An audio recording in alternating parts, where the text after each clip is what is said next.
साधना, साधना मुझे भूख लगी है। उफ। अरे क्या कर रहे हैं आप? गाना क्यों बंद कर दिया? मैंने गाना इसलिए बंद कर दिया ताकि मेरे दिल के दर्द की आवाज तुम्हारे कानों तक पहुंच सके। दर्द? कौन सा दर्द है आपको? क्या तुम्हें एहसास है कि मैंने खाना नहीं खाया अब तक? जी हाँ, आप तो वक्त से पहले ही पार्टी छोड़कर चले आए थे। तो और क्या करता? एक अजनबी की तरफ बैठे हुए लोगों की नफरत भरी निगाहों के नश्तर सहता रहता। I don't understand. इसमें नश्तर और अजनबी की क्या बात है? पार्टी हमने अरेंज की थी और हमारा फर्ज था कि हम मेहमानों का ख्याल रखते, उनका स्वागत करते। क्या क्या इस घर में सिर्फ आए मेहमानों की इज्जत की जाती है, अपनों की कोई इज्जत नहीं है? क्या मतलब है आपका? देखो साधना, हम दोनों बचपन के साथी हैं, साथ खेले साथ पढ़े, इसलिए मैं तुम्हारी हर बात बर्दाश्त कर जाता हूँ। लेकिन तुम अपनी हद, अपनी मर्यादा से आगे बढ़ती जा रही हो। ये बात मेरे बस के बाहर हो गई है। साफ साफ कहिए, आप कहना क्या चाहते हैं? जो मेरी पसंद थी, वकालत का पेशा, उसे करने से तो मना कर दिया। अब पति के दर्जे से तो मत गिराओ। तो दर्जे में रहिए, किसने मना किया है? अगर तुम्हारी नजरों में इसे जीना कहते हैं तो मैं वकालत फिर से शुरू कर रहा हूँ। इस घर को छोड़कर दूसरे घर में रहने जा रहा हूँ। इस घर में आपको किस बात की कमी है? इज्जत की कमी है, खुददारी की कमी है। जब तक घर दामाद बनकर रहूंगा, बेशर्मी और बेइज्जती की चोट सहता रहूंगा। इसलिए मैंने फैसला कर लिया है कि खुद अपने पैरों पर खड़े होकर, रूखी सूखी खाकर इज्जत की जिंदगी गुजारूंगा। अपने पैरों पर खड़े होकर रूखी सूखी खाना आप ही को मुबारक हो। रूखा सूखा खाने की आदत न मुझको है, न मेरे खानदान में किसी को है। समझा? तुम मेरे साथ रूखी सूखी खाकर नहीं जी सकती, तो फिर अमीर घराने की लड़की होकर मुझ जैसे गरीब मामूली लावारिस इंसान के साथ ब्याह क्यों किया? सिर्फ फैशन के लिए, या मांग में बाजार से खरीदा हुआ सिंदूर भरने के लिए, या समाज में अपने आप को शादीशुदा कहलवाने के लिए? और अगर मैं तुमसे पूछूं कि तुमने मुझसे शादी क्यों की, मेरे बाप की कमाई हुई दौलत पाने के लिए? नहीं चाहिए तुम्हारा धन, तुम्हारी दौलत। इसीलिए सोचता हूं इस घर को छोड़कर चला जाऊं। तुम मेरे साथ आओगी या नहीं? पत्नी होने के नाते तुम्हारा हुक्म मानने से पहले मैं अपने डैडी के विचारों को जान लेना जरूरी समझती हूँ। तुम्हें पिता चाहिए या पति चाहिए? दोनों चाहिए, लेकिन दोनों में पहले मेरे पिताजी थे, उसके बाद आप मेरी जिंदगी में आए। दो कश्तियों में सवार होकर सफर की इच्छा रखने वाले बेवकूफ कहलाते हैं, और सुराख वाली कश्ती में सफर की इच्छा रखने वाले उससे भी बड़े बेवकूफ कहलाते हैं। ब्यूटीफुल! क्या जबान इस्तेमाल की है! खुले शब्दों में कहे बगैर कितनी आसानी से तुमने अपने दिल की बात कह डाली। मैं एक सुराख वाली कश्ती हूँ, यानी एक निकम्मा इंसान जिसके पास सर छुपाने के लिए ना कोई घर, ना जिंदगी का कोई मकसद। तुम्हारे ही घर में तुम्हारी टुकड़ों पर पलने वाला और जिंदगी की धूप से बचने के लिए तुम्हारी छांव में जीने वाला एक बेगैरत इंसान हूं। यही ना? ऑलराइट साधना, एक दिन यही सुराग वाली कश्ती तुम्हें जिंदगी बचाने वाली लाइफ बोट बन कर दिखाएगी। तुम जिस घास के तिनके को हकीर समझती हो, वही तिनका एक दिन तुम्हें डूबने से बचाएगा। यह बेसहारा इंसान एक दिन तुम्हें सहारा देगा। यह बिना परछाई का सूखा पेड़, एक दिन इसी सूखे पेड़ पर तुम अपना घोंसला बनाने आओगी। आज 15 अगस्त का दिन हमारे देश की आजादी का दिन है, और आज के इस शुभ अवसर पर हमारे शहर में पूज्य बाबूजी के रास्ते पर चलने वाले त्याग मूर्ति श्री अमृतलाल जी भी मौजूद हैं। अब मैं अपनी ओर से और आप सबकी ओर से श्री अमृतलाल जी से प्रार्थना करूंगा कि अपने शुभ हाथों से पवित्र तिरंगे को लहराएं।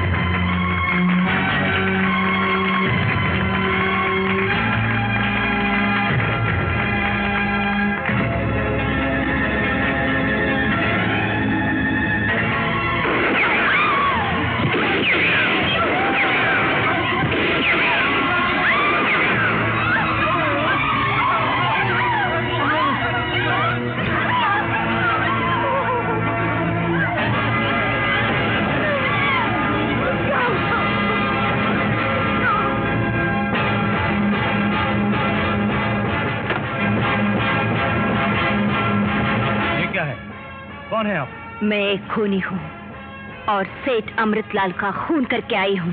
क्या? अमृतलाल जी का खून? हाँ, इसी रिवॉल्वर से किया है। ये मेरे पति का रिवॉल्वर है, जो पनवेल पुलिस स्टेशन में सर्किल इंस्पेक्टर है। हवलदार, बंद कर दो इन्हें। चलो। हाथ छोड़ो।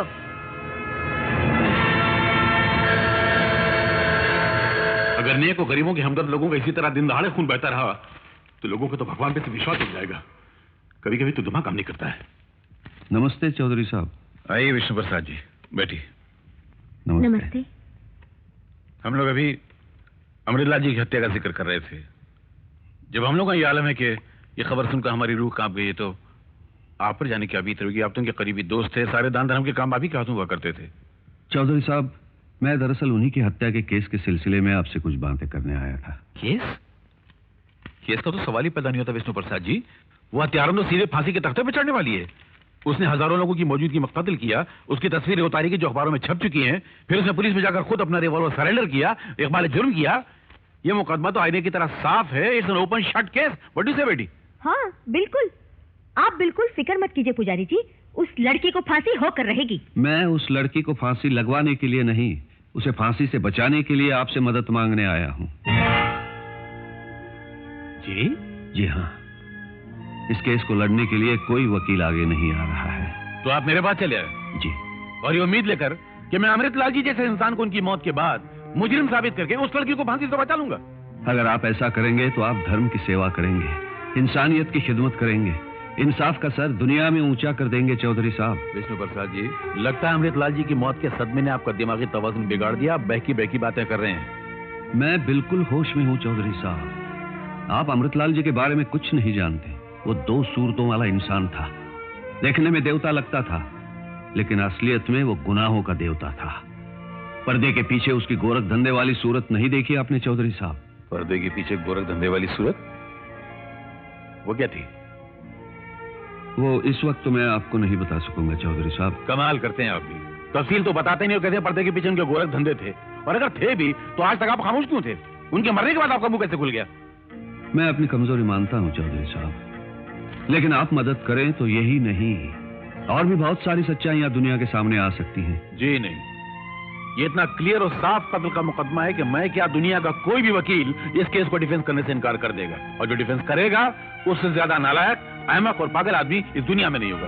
आप मेहरबानी कीजिए, जाइए यहाँ से। नमस्ते। ठहरिए पंडित जी, ये केस मैं अपने हाथ में लेने के लिए तैयार हूँ। जी? पंडित जी, हैरान होने की कोई बात नहीं है। आपने सारी जिंदगी भगवान की सेवा की है। आपकी बातों पर विश्वास करते हुए मैं ये केस अपने हाथ में ले रहा हूँ। आप सच कह रहे हैं बाबूजी?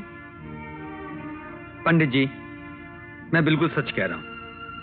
आप निश्चिंत होकर जाइए, मैं शाम को आकर आपसे मिलता हूँ। धन्य हो विजय बाबू, धन्य हो।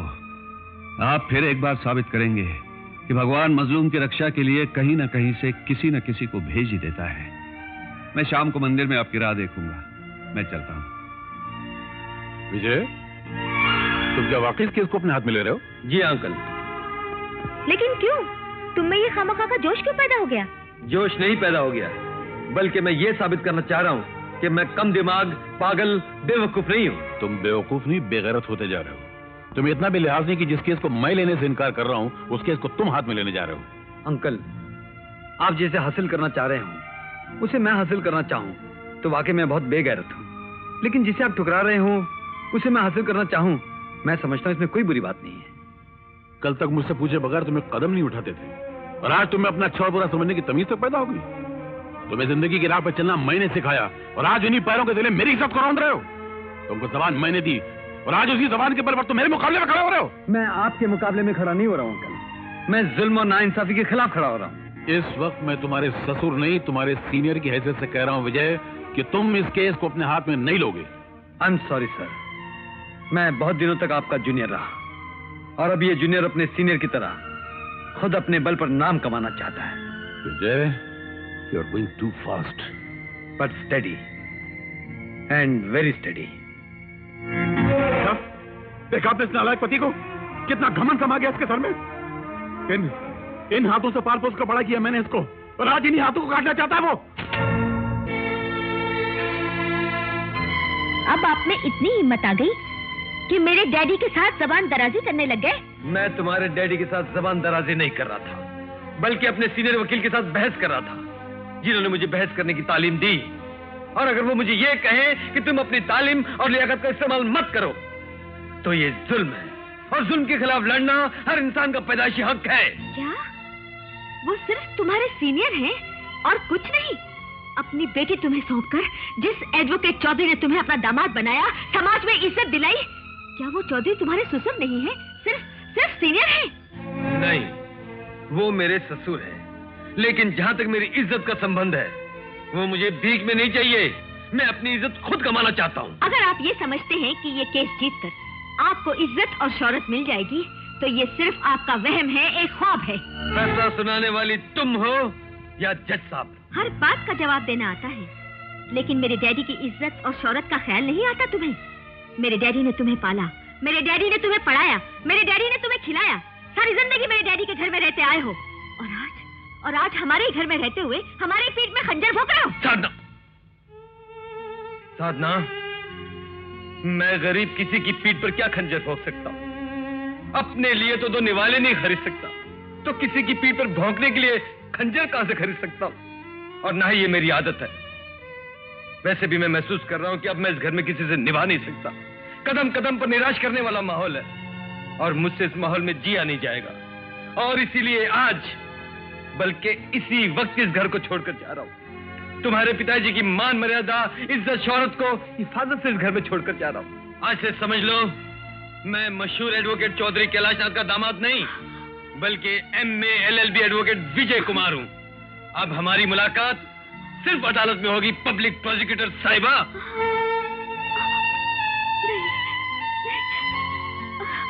Daddy, daddy, daddy, daddy,